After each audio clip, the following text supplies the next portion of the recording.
Hello everyone. So శర్వానందను కృతి Shetty main role act చేసిన మనమే movie ఎలా ఉంది ఏంటి ఈ విషయాలన్నీ ఈ వీడియోలో చూద్దాము వితౌట్ ఎనీ స్పాయిలర్స్. సో అన్నిటికన్నా ముందు ఈ మూవీ చూసాక ఒక మాట అయితే ఖచ్చితంగా చెప్పొచ్చు that this movie is not for every one. ఎందుకు ఐ విల్ జస్టిఫై అంతకన్నా ముందు మూవీ బేసిక్ ప్లాట్ ఏంటో చూద్దాము. సో శర్వానంద్ ఒక care free play boy type character, కానీ కొన్ని అనుకోని కారణాల మూలన ఖుషి అని ఒక పిల్లోని పెంచాల్సి వస్తుంది. అండ్ అలాగే సేమ్ కొన్ని రీజన్స్ మూలన కృతి కూడా ఖుషి అనే పిల్లోని పెంచాలనుకుంది. సో ఇలా కొన్ని రీజన్స్ మూలన వీళ్ళిద్దరూ కలిసి పిల్లోని కొన్ని నెలల పాటు పెంచాల్సి వస్తుంది.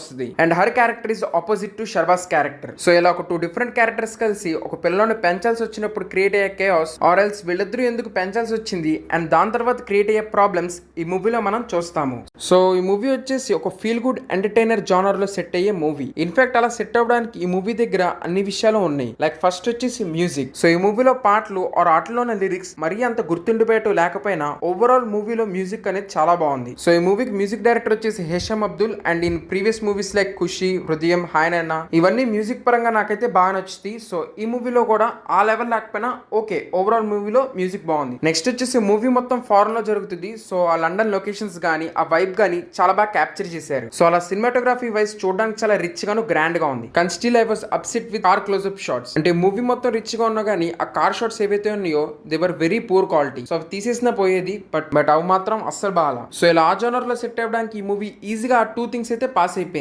ఇన్ఫాక్ట్ నేను థర్డ్ కూడా కొంచెం అటు ఇటుగా ఒప్పుకుంటా which is story. But fourth point ఏదైతే ఉందో విచ్ ఇస్ స్క్రీన్ ప్లే, అక్కడ ఈ movie loses it's charm and gets out of track. Because ఈ మూవీ చూసే ఆడియన్స్ ని స్క్రీన్ ప్లే పరంగా నెక్స్ట్ ఏం జరిగిద్ది అని చెప్పి డౌట్లు అయితే ఎక్కడ పెట్టదు. ఎందుకంటే ఈ మూవీలో పెద్దగా అసలు కాన్ఫ్లిక్ట్స్ ఉండవు. అంటే ఇన్ఫాక్ట్ కొన్ని కాన్ఫ్లిక్ట్స్ వాళ్ళు క్రియేట్ చేస్తారు, బట్ స్టిల్ ఏది అంత ఇంపాక్ట్ఫుల్ గా ఉండవు. అండ్ అవన్నీ కూడా చాలా typical conflicts like play boy to responsible, ముహూర్తానికి టైం అయింది అనే డైలాగ్ దాకా మూవీని తీసుకెళ్తాం. సో ఇలాంటి టిపికల్ కాన్ఫ్లిక్ట్స్ ఏవైతే ఉన్నాయో మనం చాలా సార్లు చూసాము అండ్ అదే మళ్ళీ ఈ మూవీలో కూడా చూస్తాము. ఎస్పెషల్లీ క్లైమాక్స్ కి వచ్చే పాటకైతే నాకు అనిపించింది రాయొచ్చు భయ్య మరీ ఇంత హెలికాప్టర్ లెవెల్లో అయితే కాదు. ఆయన మూవీ చూసిన వాళ్ళకి హెలికాప్టర్ డైలాగ్ అర్థమైంది. సో ఇలా ఈ మూవీ స్క్రీన్ ప్లే అనేది స్ట్రేట్ గా లైన్ వెళ్ళి మనం ఎటు అనుకుంటామో అటే వెళ్తుంది. సో ఇదే ఈ మూవీ మేజర్ డ్రాబ్యాక్. కానీ స్టిల్ మూవీ మరీ అంత బోరింగ్ గా అసలు చూడలేమా అంటే కాదు. మీకు ఇంకా క్లియర్ గా చెప్పాలంటే థ్యాంక్ యూ మూవీ తీసుకోండి. సో అది కూడా ఒక ఫీల్ గుడ్ మూవీయే, but it's too boring. But ఈ మూవీ మరీ అలా కాదు. పిల్లోడు వాళ్ళిద్దరి మధ్యలో బ్యాంటర్, సో ఇవన్నిటితో